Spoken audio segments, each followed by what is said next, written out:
Hi, my name is Joe, and today we're going to look into the Scheps Omni channel and why you would consider using that one over the kind of default emo plugins for the LV1 system. So let's dig into it.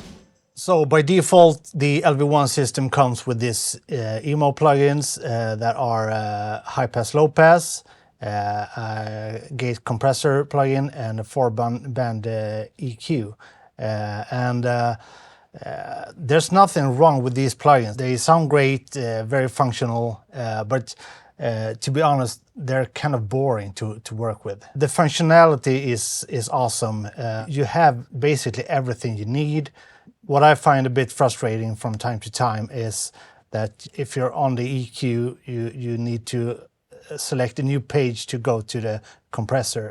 However, if you click up here in the back to main, then you have kind of an overview where you actually can move things around. You don't have everything, but you can do some basic stuff within these plugins. This is kind of a nice place to work.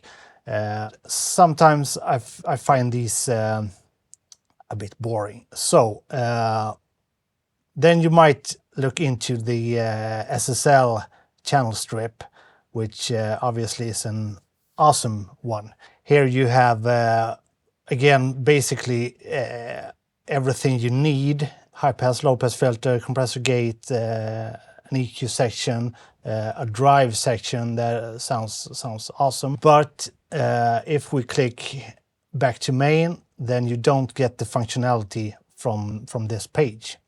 For that reason, let's remove the SSL and let's engage the Scheps Omni channel. And here you again have really everything you need: high pass, low pass, gate. You have 2 de-essers, 4-band EQ, and 4. Well, it's one compressor, but it's 4 different styles, and a limiter if you would want that. And with this one, if we click back to main, you actually have the functionality of this page as well. And here's the kicker. The Scheps Omni channel works within the My Front of House app from Waves. And when I say that it works, it's still the basic functionality, the same as the emo plugins. You can change the level, and you can change the EQ.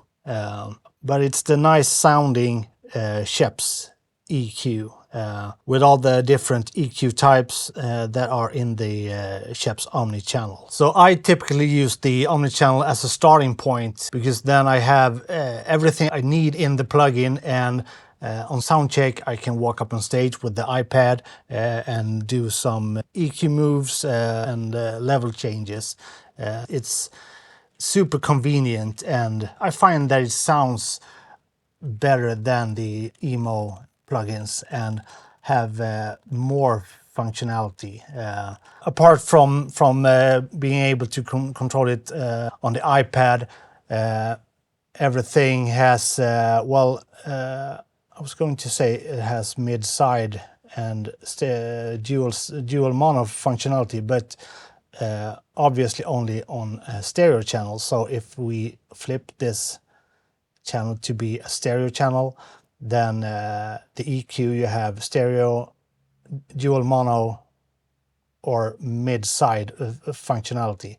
So you can bring out some more highs on the side or less in the mono signal, or do different stuff on either left or right, or do it as a normal stereo. And this works for compression, EQ, well, everything within the plugin. And if you find that you want to start with the compression and then do some gating and have the preamp lost in the chain is just to move things around in order to switch order within the plugin. So I highly recommend using the Scheps Omni channel. It sounds awesome, and it has great functionality, and that's all I have to say about the Scheps Omni channel.